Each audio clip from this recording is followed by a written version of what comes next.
Te doy la bienvenida a la primera cumbre virtual Liderazgo Integral, donde el poder se reinventa. Mi nombre es María Ángela Soto. Me gusta que me llamen más, porque los que suman somos más. Y tú eres ese líder que se reinventa y por eso estás aquí compartiendo hoy con nosotros. Y en este momento estoy con un líder espectacular, que es un ejemplo de liderazgo social y autoliderazgo. Una vida sin límites. De estar cautivo en su propio cuerpo a una vida sin límites. Es el título de nuestra conversación con Juan Ignacio Maggi, más conocido como Jan Maggi. Y te cuento un poco acerca de él. Es un argentino que desde pequeño sufrió poliomielitis, lo que le generó la imposibilidad de movilizarse con normalidad. A pesar de eso, hoy Jan, a sus 57 años, se ha convertido en un líder que transmite a través de conferencias. Y no solo a través de conferencias, tenemos la oportunidad de ver su documental El Límite Infinito, producido por el ganador del Oscar, Juan José Campanella. Te invito a que veamos el tráiler y ya puedes ir a verlo en Netflix. La bicicleta en una persona con discapacidad genera libertad. Pasas de una persona sin movilidad a una persona que descubre el movimiento.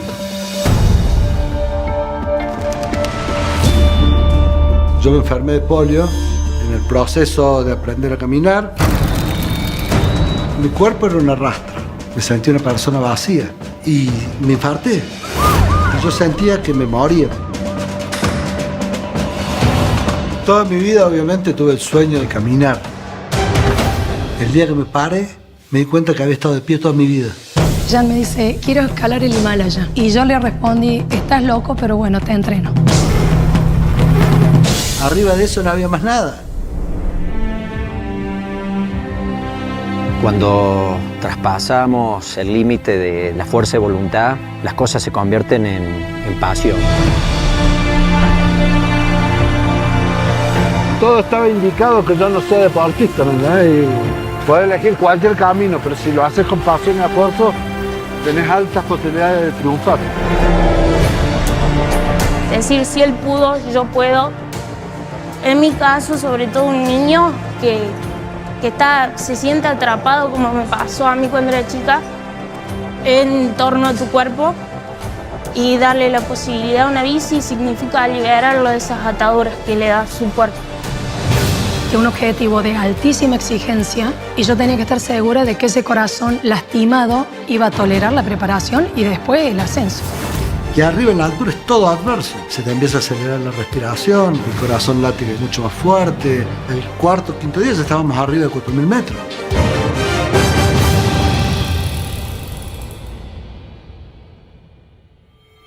¿Qué tal estas imágenes espectaculares de este documental? Y hoy quiero darte esa bienvenida, Jan, por ser parte de este liderazgo consciente, de este liderazgo integral. Te doy las gracias por estar aquí, por sacar de tu tiempo para darnos y transmitirnos un poco de toda esta historia de tu vida y de tener esta conversación. Bienvenido. Bueno, muchas gracias más, vamos a decir, como te gusta que te digan. La verdad que, bueno, esta maravilla que tiene la tecnología de que a pesar de que estemos distantes, y bueno, con esta situación de imposibilidad de viajar que nos está tocando vivir, podamos estar juntos, unidos por esta tecnología, ¿no? Yo cuando me invitaste, lo cual agradezco mucho, sé que compartiste ahí con Victoria algunas clases en Miami y bueno, ella me habló maravillas de ti, así que me pone muy contento poder estar acá. Y me fui rápidamente al diccionario a ver qué significa la palabra líder, ¿no? Y bueno, y ahí dice un poco que, lo voy a leer textualmente, dice una persona que encabeza y dirige un grupo o movimiento social, político, religioso o religioso. Y yo a eso le agregaría que en realidad no es una persona que encabeza, sino es una persona que se ha elegido para que encabece un movimiento, ya que uno, por más que quiera ser líder, si la sociedad no te elige como tal, es muy difícil que te puedas convertir en un líder. Entonces, lo primero que tenemos que tener para ser un líder es la aceptación de la sociedad y que la sociedad nos ponga en ese lugar, ¿no? Exactamente, y ese líder integral, ese líder que es más consciente del que estamos hablando en esta cumbre. Un líder que no es porque lo nombraron, sino porque de verdad tiene ese espíritu de servicio, y es algo que pues, nos parece muy bonito tenerte aquí precisamente, y esa es como la primera pregunta que quiero hacerte. ¿Cómo llegaste a ser ese líder social, ese líder que eres hoy? ¿Cuál es esa historia que te trajo hasta aquí? Bueno, a mí me costó un tiempo, creo también que para ser un líder social primero tenemos que autoliderarnos, ¿no? Y esta autolideración me costó 37 años a mí porque, como tú contabas al principio, yo tuve esta enfermedad, el virus de la poliomielitis, el cual paralizó mis miembros inferiores, como ustedes vieron ahí en el tráiler. Esto también, como tú dijiste, sucedía hace 57 años, donde acá en la Argentina, y creo que en gran parte de Latinoamérica, la sociedad no estaba preparada para recibir a las personas con discapacidad. Entonces se asumía que una persona con discapacidad era sinónimo de pobrecito y que debía manejar su entorno, su vida debía transcurrir en un entorno muy reducido, que era su familia. Entonces, sin duda, he escuchado en mi primera etapa de vida tantas veces este pobrecito, que en un momento me la terminé creyendo, de que era pobrecito, y así anduve mis primeros 37 años de vida sin encontrarle el verdadero sentido a la vida, porque si bien tenía todo, porque tenía familia, tenía trabajo, tenía hijos, tenía todo lo que tiene que tener una persona para sentirse bien, para ser feliz, pero me faltaba lo más importante, que era un poco de amor propio, ¿no? Entonces, cuando lo descubrí ya fue tarde, porque a los 37 años, con esto de andar chocando mi vida en cada esquina por esta autodestrucción que produce el ser humano cuando no se quiere, cuando no se cuida, entonces tenía una vida desordenada en cuanto a alimentación, fumaba 2 etiquetas de cigarrillo por día, pesaba 19 kilos más que ahora, una vida totalmente sedentaria. Entonces pasó lo que tenía que pasar, ¿no? A mis 37 años sufrí un infarto, que a pesar de que un infarto, un ataque al corazón, que a pesar de que casi me mata, yo digo que fue el infarto que me salvó la vida, ¿no? Porque a partir de ahí, con un trabajo muy importante de mi familia, de mi esposa, de mis hijos, en conjunto, es donde produjo esta reconstrucción, donde empecé a quererme un poquito a mí mismo. ¿Cómo vino esta reconstrucción? De la mano del deporte. A mis 37 años, infartado, con una parálisis en mis miembros inferiores, donde los médicos no sabían mucho cómo iban a generar la actividad aeróbica en mi cuerpo, que es lo que se recomienda luego del infarto. Pero bueno, se ve que esos 30 minutos en ambulancia que me llevaron hasta el hospital, con los paramédicos, con los desfibriladores atentos para ponernos en marcha en cualquier momento, fueron suficientes como para reflexionar y poner todo lo que tenía que poner para poder salir adelante, ¿no? Fundamentalmente, yo quiero hacer mucho hincapié en esto, ¿no? En el amor propio, que a veces suena soberbio, suena como algo muy egoísta, pero creo que lo más importante que tiene que tener el ser humano en su primero aceptarse, aceptar la condición, aceptar para qué está en este mundo, quererse, cuidarse, para recién poder querer o cuidar a otros, ¿no? Empezamos a trabajar con los médicos, con mis entrenadores. No fue fácil, no fue de un día para el otro, pero después de un año de mucho trabajo, de muchos miedos, de muchos cuidados, logré cruzar mi primer meta, que fue la meta del Central Park, cuando corrí mis primeros 42 kilómetros. Y ahí, cuando crucé mi primer meta, dejé aquel cuerpo que me había tenido preso durante tantos años, preso en mi mente, para convertirme en un deportista, y empecé una carrera de deporte de alto rendimiento, ¿no?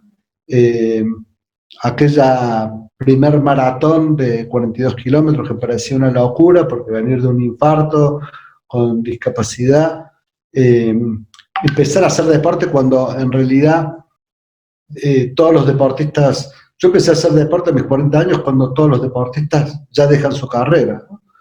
O se convierten o en periodistas o en entrenadores. Bueno, ahí yo empecé a hacer deporte, y a veces la gente puede preguntarse, bueno, ¿qué puede hacer una persona como deportista con una discapacidad, con piernas paralizadas, luego de un infarto, con un stent puesto? Y la respuesta es, puede hacer todo lo que se atreva a soñar, ¿no? Y el ejemplo es mi vida, ¿no? Que aquella maratón que parecía una locura, que iban a ser 42 kilómetros, que iban a ser casi 3 horas con mi bicicleta pedaleando, de pronto, con el pasar de los años, fue parte de un entrenamiento donde todos los días mínimamente hacía los 42 kilómetros para entrenar para el Ironman. Y aquel Ironman, que parecía una locura porque eran 8 horas continuas, donde primero nadaba 2 kilómetros en el mar, después corría 90 kilómetros con mi bicicleta de manos y después 21 kilómetros con mi silla de ruedas. Esto, que también parecía una locura, pasó a ser parte de mi entrenamiento durante los 109 días que entrené para ir al Himalaya, ¿no? Llegando a... y que después en el Himalaya fueron... esto que pareció una locura, correr 8 horas, terminé pedaleando durante 11 días, 12 horas por día, partiendo desde los 3.000 metros de altura para llegar a los 5.600 metros de altura sobre el nivel del mar, que es el paso motorizado más alto del planeta. Entonces, digo que tan importante es esto de poder aceptarnos, porque mi no aceptación me llevó al infarto y mi aceptación me llevó al paso más alto del planeta, donde una vez que logré llegar ahí y que parecía que ya después de eso, ¿qué iba a venir? Si ya había corrido maratones, ya había corrido un Ironman, me había parado mis 50 años por primera vez con mi tecnología biónica, ya estaba en el paso más alto del planeta, y digo, ¿cuál era mi reflexión en esos últimos kilómetros que llegar ahí? Bueno, después de esto no hay más nada. Y sin embargo, después de eso venía muchísimo, venía la verdadera realización mía, que era, hay una frase que dice que las cosas suceden cuando salimos de la zona de confort, ¿no? Y yo a eso le agrego que las cosas suceden cuando salimos de la zona de confort, pero las cosas maravillosas suceden cuando hacemos salir a otros de la zona de confort. Y el Himalaya me dio eso, ¿no? Me dio, una vez de estar ahí, arriba de eso no había más nada, pude poder visibilizar que si el deporte y la aceptación había sido tan poderoso, de llevarme hasta el paso más alto del planeta, una cosa impensada, que no había registros de que otra persona hubiese llegado ahí con discapacidad, con una bicicleta de mano. Entonces, si esto de la aceptación y el deporte había sido tan mágico, ¿por qué no y había sido tan nocivo este concepto errado que tenía la gente sobre la discapacidad, de que pegado a una persona con discapacidad había un pobrecito. Entonces dije, bueno, es la oportunidad para transmitir este mensaje de que detrás de la discapacidad hay un ser humano que piensa, que siente, que hace, que puede pensar bien o mal, que puede ser bueno o malo, que puede ser lo que quiera, bueno o malo, pero que la discapacidad no lo define. Entonces ahí es donde empecé con esto de transmitir este mensaje, y donde la sociedad comenzó a verme como un referente y a convertirme en este líder social que tú mencionabas al principio, ¿no? Qué bonita historia, y bueno, para los que ya lo vimos en Netflix, nos quedan muchas cosas para ver detrás de todas esas decisiones. Yo quisiera que nos ahondaras un poco en la fundación que hoy tienes, que ya has entregado más de 300 bicicletas, que nos cuentes qué le pasa a esa persona cuando recibe de tu fundación esta bicicleta y el compromiso que hacen para seguir el movimiento. Cuéntanos de toda esa labor y sobre todo lo que dices, de esa magia que haces con ellos, con esos que se convierten líderes también de su vida, que hasta ese momento posiblemente hasta que tú te acercas no se reconocen como líderes y están en el papel del pobrecito, como tú lo dices. ¿Cómo se transforma la vida y cómo decides tú ser parte de esa transformación en tantas vidas? Bueno, cuando yo llego a este paso más alto, cuando vuelvo de haber llegado al Himalaya, al paso más alto del planeta, todos los medios del mundo se hicieron eco de esta noticia que era única porque no había sucedido antes. Entonces, un poco con Victoria dijimos, bueno, tenemos que aprovechar este minuto de fama para algo, porque entonces es que resolvimos formar la fundación, sin saber mucho qué íbamos a hacer, porque esa era la verdad, ¿no? Era, bueno, armemos la fundación, porque hoy tenemos visibilidad, y armamos la fundación. Y rápidamente, yo creo mucho en la sincronicidad de los hechos, ¿no? Entonces, cuando me empezaron a llamar para que contara mi historia, como una persona con discapacidad, había llegado a este paso más alto del planeta con una bicicleta, después un infarto, bueno, todo lo que les conté recién, me encuentro con que, bueno, no era el orador que soy hoy, y siempre yo digo que, bueno, llegué al Himalaya también mucho porque creo que mi camino estaba a llegar, pero también hice mucho trabajo para llegar ahí, porque soy una persona obsecuente con mis sueños. O sea, cada vez que yo sueño algo, le pongo toda la pasión, toda la dedicación y todo el esfuerzo. Entonces entendía que para ser orador necesitaba capacitarme, entonces me daba vergüenza cobrar, porque en realidad no era un deportista, una persona con discapacidad que tenía una vida, pero que creo que para una cosa es subir el Himalaya y otra cosa es contar esa experiencia. Entonces, como creía que previamente a convertirme en orador necesitaba formarme, lo que hacía era, bueno, yo voy y cuento la historia, no te cobro, pero tampoco voy a ir gratis. Entonces le compré una bicicleta con el mismo concepto de la mía y se lo regalemos a una persona con discapacidad que no tenga recursos. Entonces empecé a contar mi historia cambiándola por bicicletas para jóvenes o niños con discapacidad sin recursos.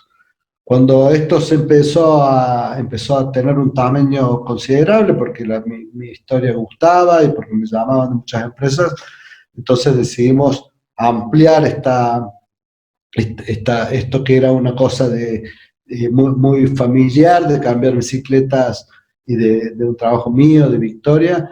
Entonces formamos un consejo y llamamos a referentes de la sociedad para contarles el proyecto, con la sorpresa de que no solo, pues Victoria al principio decía, che, pero ¿quién va a ir a escucharnos a nosotros? Bueno, no, la sorpresa es que fueron 20 referentes de la sociedad, y no solo fueron, sino que después de 3 años, ese consejo, que yo lo llamé Consejo de Ideas, ha crecido y es el sostén de la fundación hoy, ¿no?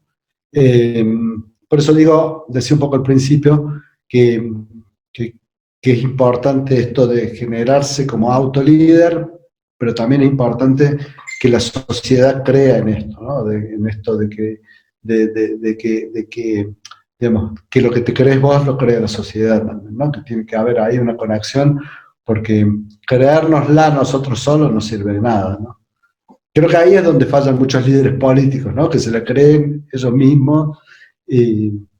Así que, bueno, generamos este consejo de ideas y empezamos a trabajar para juntar fondos para poder entregar estas bicicletas que tienen un costo bastante más importante que las bicicletas convencionales.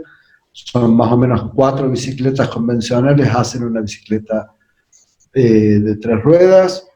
Así que fue un trabajo muy importante y empezamos a trabajar mucho en la comunicación a través del libro que se llama La aventura de romper límites, que pueden descargar desde mi web gratuitamente. Empezamos a trabajar con Juan José Campanella, el director del Oscar, para dejar reflejado todo esto que les acabo de contar en un documental. Así que esa ha sido un poco la trayectoria de la fundación, ¿no? Me preguntabas qué es lo que le genera un superadaptado, como lo llamamos nosotros a cada una de las personas con discapacidad que se redescubren. Digamos, a mí no me la cuenta nadie, porque yo lo viví en forma, en mi propia piel, ¿no? Esto de sentarse en una bicicleta, descubrir el movimiento o cualquier elemento deportivo que le haga descubrir el movimiento a una persona con discapacidad, despierta un potencial sin límites, ¿no? Porque tenemos detrás cuando uno descubre que su cuerpo, que era una rastra, que era una cosa que literalmente era una carga, de pronto ese cuerpo le está dando posibilidades de moverse, de conseguir, de tener logros, que no hace falta ir animales, puede ser el logro de salir un niño a jugar a la plaza con sus compañeritos de barrio. O sea, hay un montón es esto de abrir un mundo de posibilidades, ¿no? Y cuando uno descubre que su mente lo lleva a realizar algo que le parecía imposible, todo se hace posible. Cuando uno logra un imposible que ha tenido en su vida, a partir de ahí ya nada es imposible, ¿no? Porque yo tengo una frase que dice: lo difícil se hace y lo imposible se intenta. Y en realidad tiene que ver con esto. Como ya una vez tenía el imposible de que yo iba a poder correr una maratón, el día que la corrí, ya mi mente se expande y hace que todo sea posible, ¿no? Sí, yo creo que todo ese impacto que generas en las personas, en los superadaptados, que me encanta ese nombre, es eso, es más que la movilidad, que es fantástica, es su mentalidad, cómo ayudas a que aumente las posibilidades, aumente su mentalidad. Mencionabas algo de tus piernas biónicas, Jan, y por ahí hay una historia muy cómica que quiero que me cuentes, porque fue tan cómica, con tu familia, cuando estrenaste las piernas y cómo es bajar las escaleras por primera vez. Sí, porque, bueno, un poco esto, ¿no? De que por ahí es muy importante darle valor a nuestros sueños y que a veces no todo el mundo tiene que hacerse eco de nuestros sueños, ¿no? O sea, es importante esto de que cuando nos metemos una meta, preocuparnos por cumplir nuestro sueño y no fijarnos tanto en la aceptación del otro, porque me pasó a mí, por ejemplo, con las piernas, esta historia que tú cuentas, que para mí bajar mi primer escalón fue una locura. Yo había estado 50 años sin poder caminar sobre mis piernas, y el día que me paré y bajé mi primer escalón, obviamente que llamé a toda la familia para invitarlos a que vean cómo bajaba el escalón, y bajé el escalón, y le digo: miren, bajé el escalón, y me dice: ¿qué? Y entonces subí y bajé de nuevo el escalón y digo, pero miren, bajó un escalón. Y como diciendo, sí, una pavada bajó un escalón, pero para mí era un mundo. Era mi primer escalón en 50 años. Entonces, creo que, bueno, que lo interesante que tiene esa anécdota es eso de que siempre nuestros sueños tienen que ser nuestros sueños, y no siempre hay que ir, digamos, no siempre cumplirlo significa que tenga que ser cumplir el sueño de otro, ¿no? Exactamente, me parece súper bonito eso porque además es muy cómico que uno lo haga con tanta expectativa y los demás vean como que, pues para mí eso es normal, ¿qué me estás mostrando? Pero eso es lo que realmente estás generando con lo súper... Esas cosas a veces generan frustraciones, ¿no? Entonces es importante tener muy claro cuál es nuestra meta, cuál es nuestro objetivo, y que en esa meta, en ese objetivo nos vamos a caer millones de veces. Lo importante es que nos levantemos una vez más de las veces que nos caemos.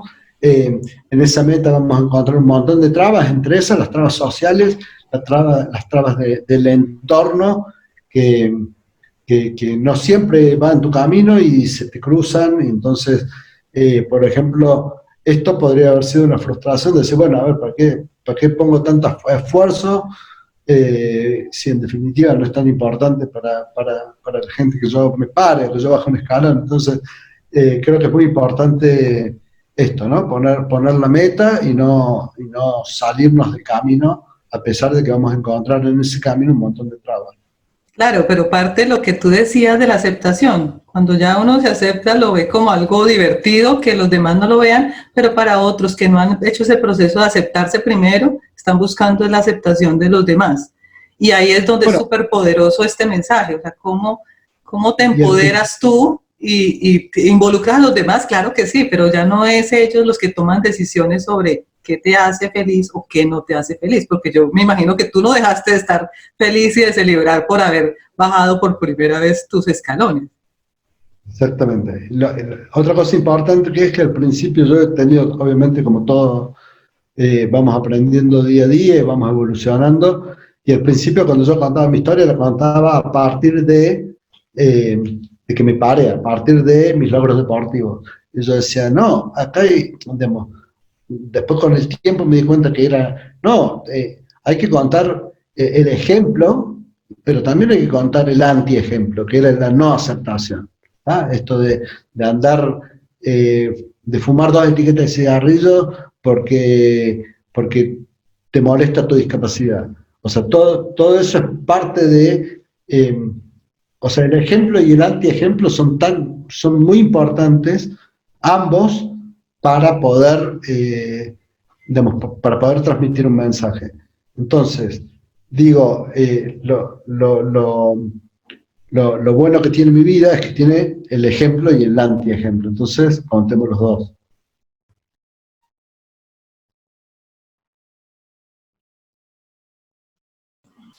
Exactamente. Jan, y cuando estás, digamos, en tus momentos de inspiración para seguir pensando, para seguir avanzando, ¿qué usas como mecanismos de centramiento? ¿Cuáles son como tus mecánicas para centrarte, porque estás todo el tiempo creando y ahora pues con tantos medios pendientes de ti, ¿cómo haces para estar más centrado? ¿Cuál puede ser para este líder que nos está viendo esas herramientas tuyas? Tengo mis cables a tierra que yo los denomino todos yoga, ¿no? A mí me cuesta mucho adaptar el yoga a una discapacidad. Tal vez es una de las actividades físicas más difíciles de adaptar, ¿no? Entonces, tengo algunos cables a tierra, como a veces me convierto en niño y me pongo a armar Legos.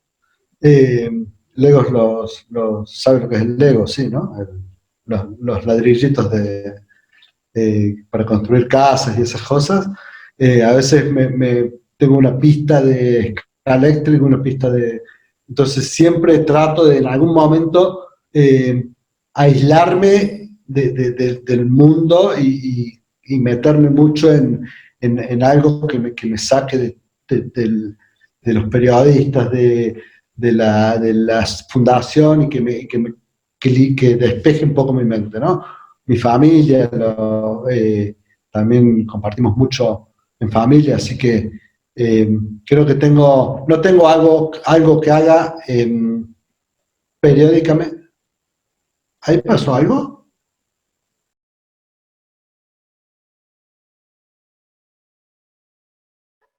Creíste que era. Pues mira, me parece súper bonito lo que nos estás contando, Escúchame, porque, como yo estoy en esta sala, ¿esta foto quién te la mandó? a ver, yo tengo mis fuentes muy Bueno, pero personales. escucha, como yo tengo, ve, eso es lo que no entendía, porque como yo ahora estoy en ese lugar, y digo, se me saltó la cámara del frente de la computadora, porque estoy ahí, mira, ¿ves? Pues, claro, ¿Ves? claro, Entonces estás digo, viendo ¿qué pasó? el mismo frente. Pues Bueno, mira, sí, yo tengo mis fuentes muy cercanas y quería precisamente tener una aprovechar intimidad. este momento porque lo que estás contando me parece muy importante para este líder que nos está viendo, cómo nos centramos con esos gustos. Y entonces yo veo en esta imagen, que es donde tú estás en este momento, esta pista y cuéntame, ¿de verdad juegas con ella? ¿Qué tanto lo Juego, haces? juego con ella, tengo una colección digamos, que tiene que ver mucho con mi infancia, ¿no? Sí. Entonces por ejemplo, hace poco que me pasó algo increíble, que fue, armé el Apolo 11, ¿no? Yo digo que ojalá la vida me dé la oportunidad de subirme a uno de estos vuelos de Richard Branson o de SpaceX. Estamos pronto ya con lo del space. Sí, pero bueno, Richard Branson también está bastante avanzado con estos vuelos turísticos al espacio. Entonces, bueno, armé el Lego, el Apolo 11, que no sé si está ahí en la foto, ¿no? Pero que tiene 1969 piezas, que son la cantidad de piezas que tiene en el año que llegó el Apolo 11 a la Luna, ¿no? Y ese día que terminé fue increíble, porque ese día murió el diseñador del Lego y murió una de las calculistas de la NASA. Entonces era una cosa de loco, porque era un sábado que yo terminaba de armar el Apolo 11 y que morían estas dos personas que no tienen conexión entre sí, porque que estaban conectadas en mi vida solamente porque uno era del Lego y el otro era de la NASA. Así que sí, me parece fantástico volverme niño por momentos, ¿no? Me parece súper súper sanador, porque es cuando, y creo que tiene que ver con esto, que en la niñez no tenemos, que viste, nosotros nos vamos intoxicando a medida que vamos creciendo. Entonces, creo que volver a esa etapa donde no tenemos casi toxicidad, me parece que es fantástico. Así que, y como tengo a Sarita que tiene 10 años, entonces ella me acompaña mucho en estos juegos y también sirve para conectarme con ella, ¿no? Porque eh, Sarita no sabe los planes porque yo ya estaba grande para tener hijos, entonces, pero bueno, por suerte vino, y este tipo de desconexión mía con el mundo me hace conectarme con mi hija, así que Y me gusta mucho conectarte la música también. con ese niño interior. Bueno, y la música, eso. Yo quiero que vayamos, porque porque si tuvieras una canción de tu banda sonora, ¿no? Es que mira esto, o sea, mira esto. A ver, ahí no está. Ah, mira vos. Mira, Oh, mira vos, mira. porque tú, me lo han dicho, es el DJ de la casa y desde Mira, ¿sabes joven qué? ¿Sabes estabas. por qué yo me convertí en DJ? Porque como no podía poner música, como no podía bailar, no me quería perder la fiesta. Entonces me convertí en DJ de chico. Y me encanta, la verdad que me gusta muchísimo la música. Me gusta de todo, no tengo una... Puedo estar escuchando Marco Antonio Solís o los Rolling Stones, digamos, no tengo como una música Un solo definida, género. un Jan, ¿y solo cuál género. es tu banda sonora? O sea, ¿cuáles son esas canciones que tú dices me han marcado precisamente como como cuando uno mira para atrás y dice, esta canción fue importante en mi vida, o cuando yo era DJ la colocaba siempre porque sabía que eso movilizaba algo en los que estaban bailando, que sí estaban, que podían bailar, y en lo que a mí me movilizaba. ¿Cuál es como esa banda sonora de tu vida? No sé si tengo una banda sonora preferida o que me lleve. Sí, sí, cada vez que escucho algo, también me pasa mucho con los aromas. ¿Ah? Por ahí cuando ando en la bici, hay un aroma otoñal que es de la rama quemada, ¿viste? Las hojas que me transportan mucho a determinados momentos, y creo que hay muchos temas, algunos de los Bee Gees, Tragedy, por ejemplo, me acuerdo que de los Bee Gees era un tema que usaba mucho para que los otros bailen, eh, pero hay muchos temas que me gustan mucho y que me transportan a ciertas situaciones, ¿no?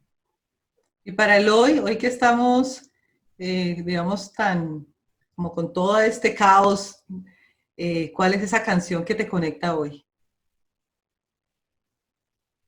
Yo escucho mucho acá Abel Pinto, que no sé si lo escuchan acá, que tiene muchas canciones que te tranquilizan mucho y que hablan mucho de la vida, ¿no? Me gusta también el uruguayo Jorge Drexler, que tiene algunas canciones. Hay una canción que no sé bien el nombre, pero es que habla de cuando uno cumple 40, y que la moneda está girando en el aire, que si cae cara seca, digamos, como un punto de inflexión.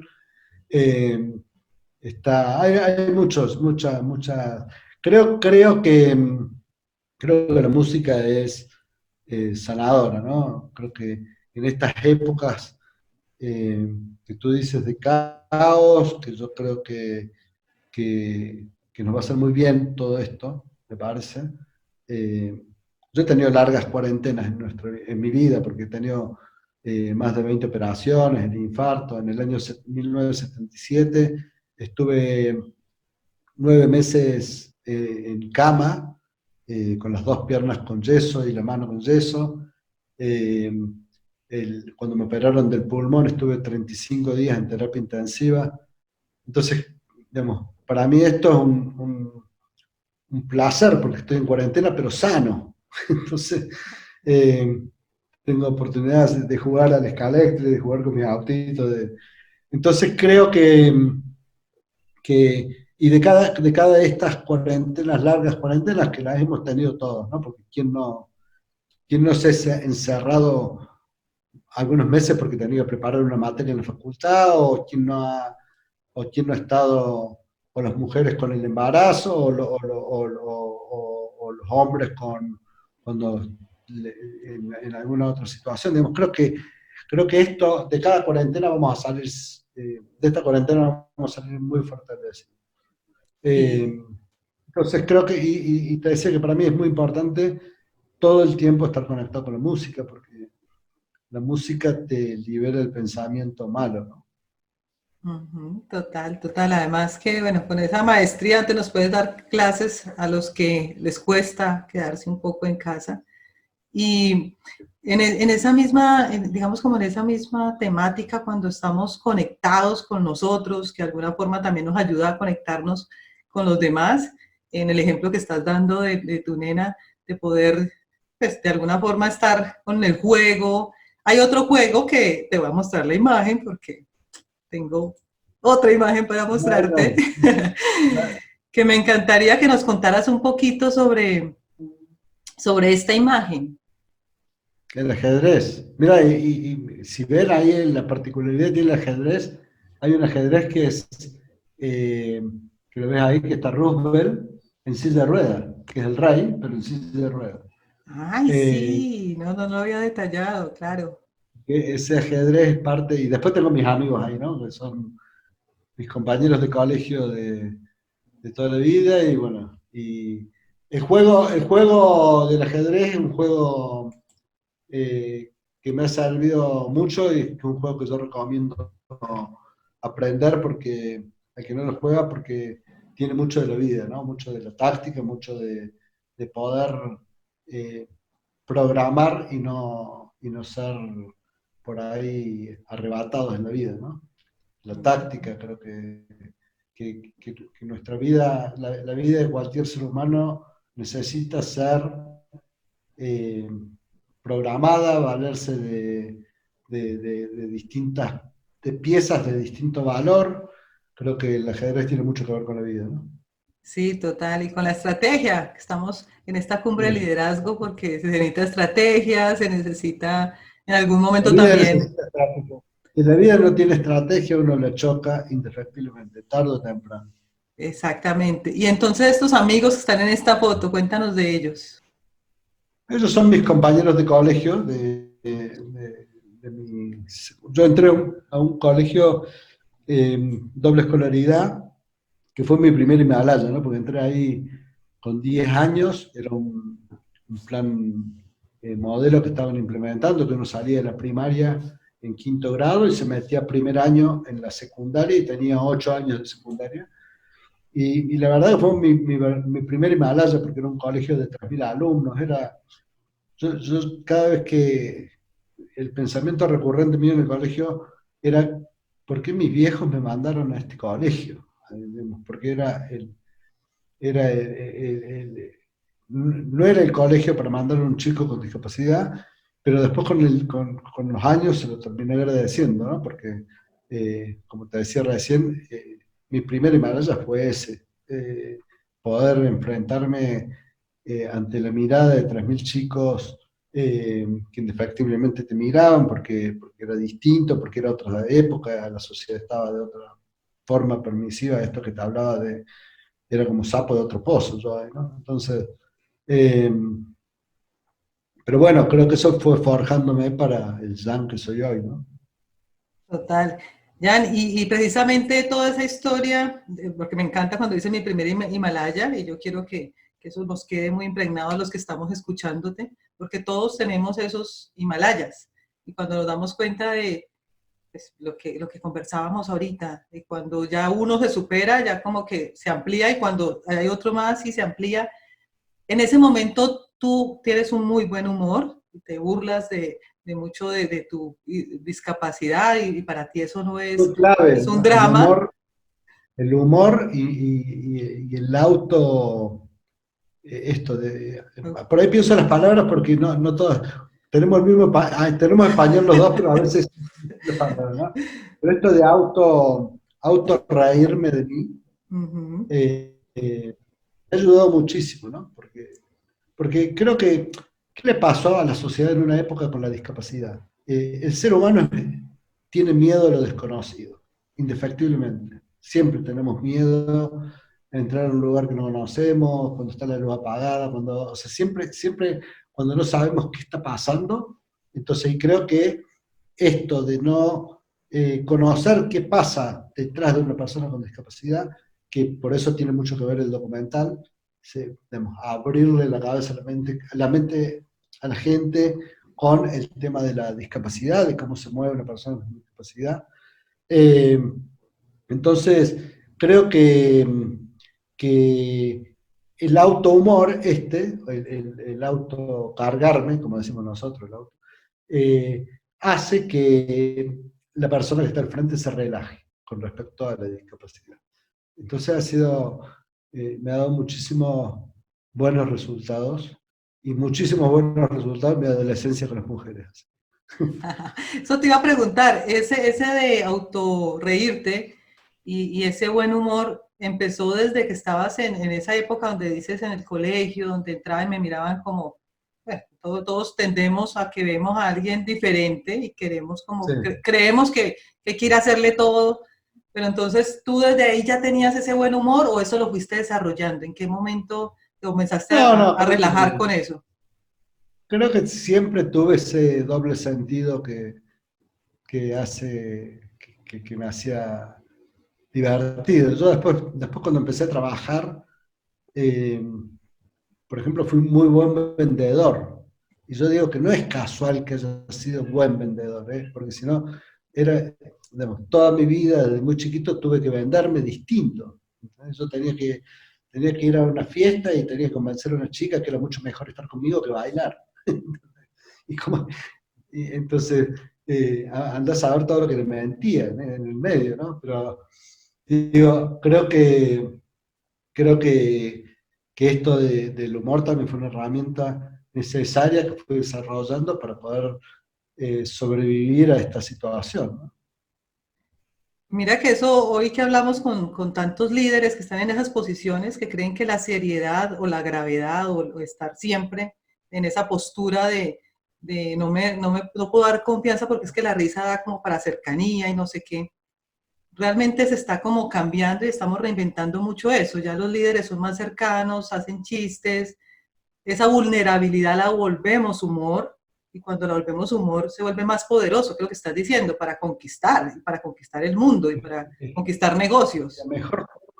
La mejor forma de ser líder de tú mismo y ser líder de un grupo de personas o poder transmitir un mensaje es ser auténtico. ¿No? Cuando la persona que tiene humor quiere ser seria, no va. Y cuando la persona que es seria quiere ser chistoso, tampoco va.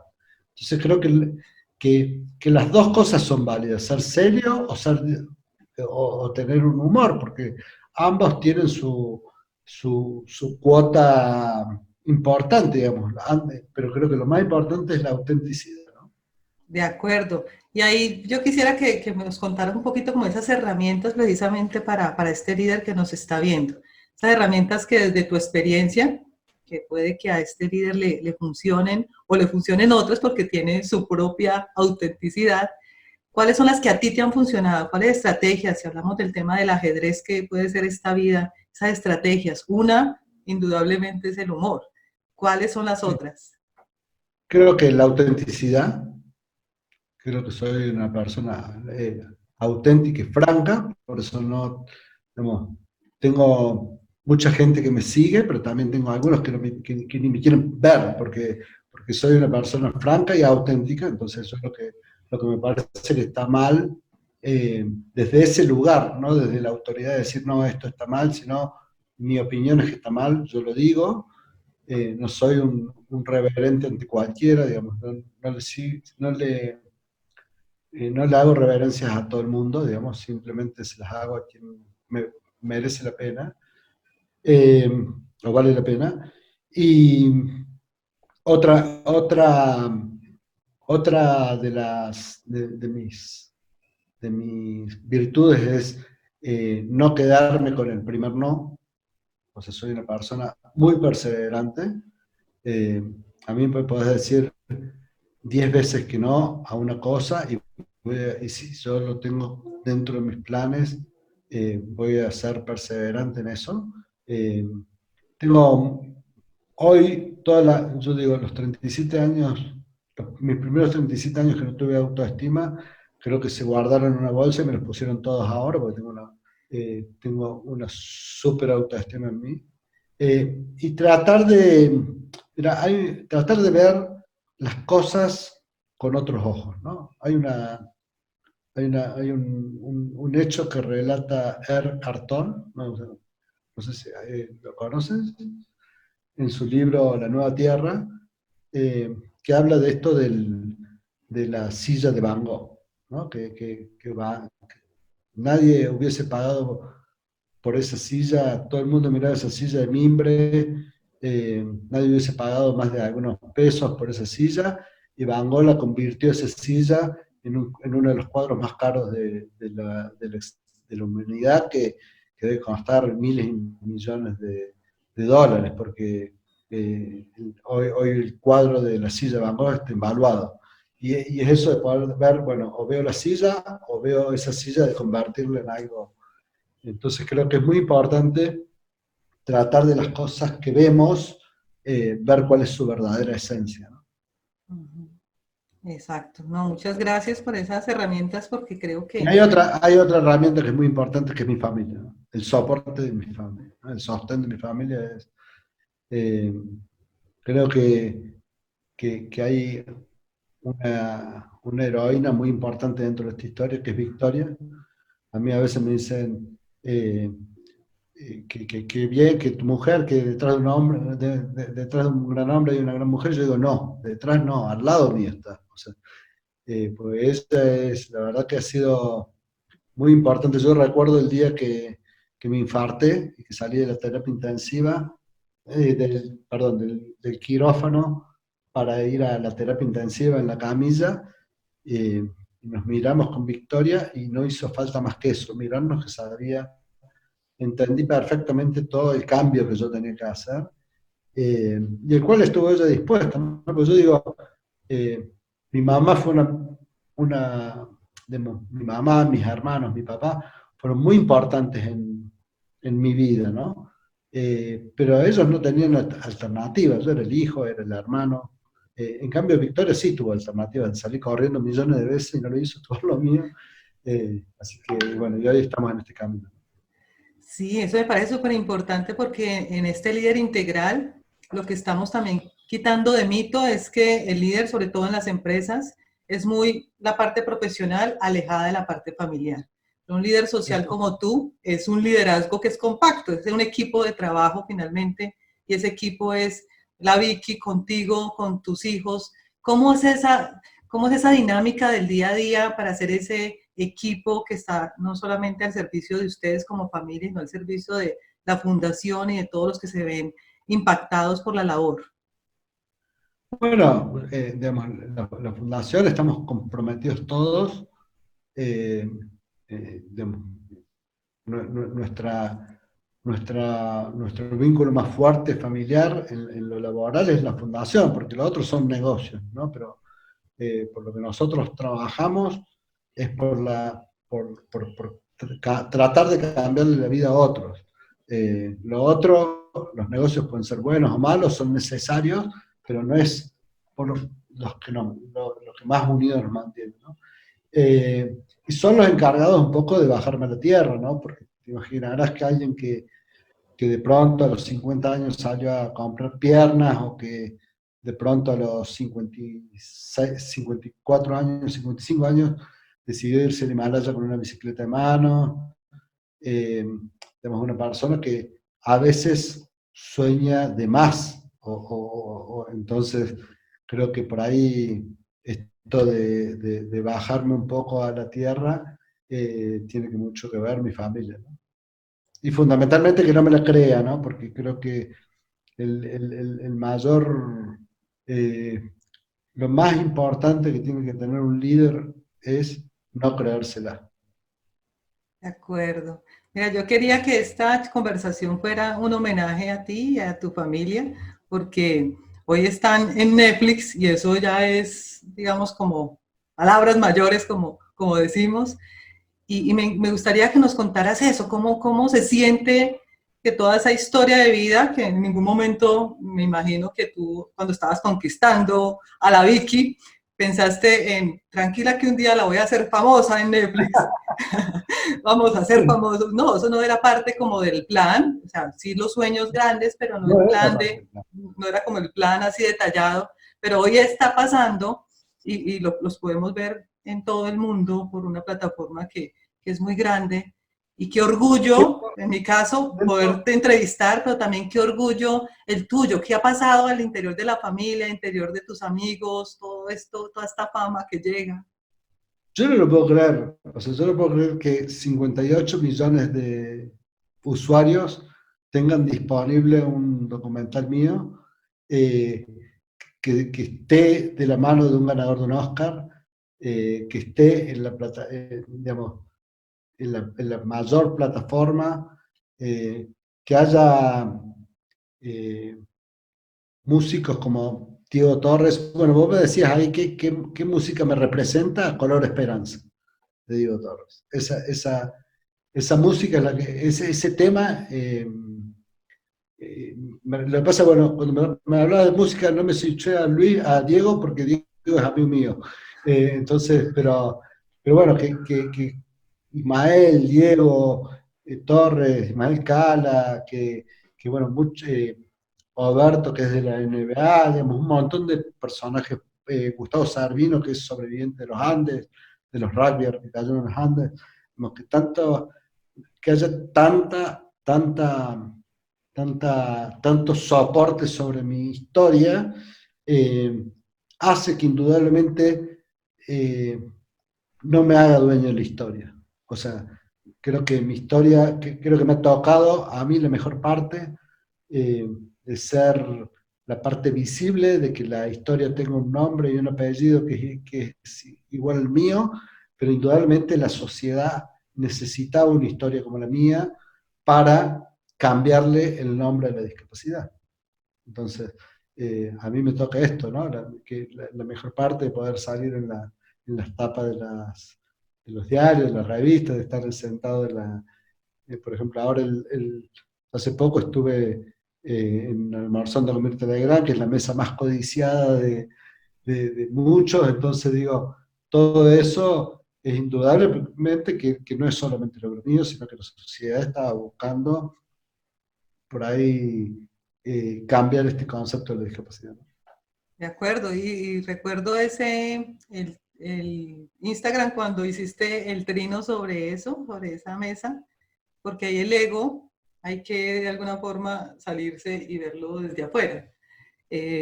Y también aprovechar ese momento de celebración. ¿Cómo han celebrado? ¿Cómo ha celebrado todo esto que ha llegado y cómo ha celebrado toda esta fama que de alguna forma me imagino que tienen muchos mensajes de muchos amigos, cada que alguien lo ve también quiere contactarse contigo? Esa fama, ¿cómo la has manejado? No, trato por ahí me conecto más seguido con mis autitos y me conecto para bajarme un poco de tierra, ¿no? Porque es un poco lo que te decía, así no quiero terminar en un famoso insoportable, quiero que esto realmente le sirva a la gente. O sea, que no. Esto no pasa porque yo, indudablemente,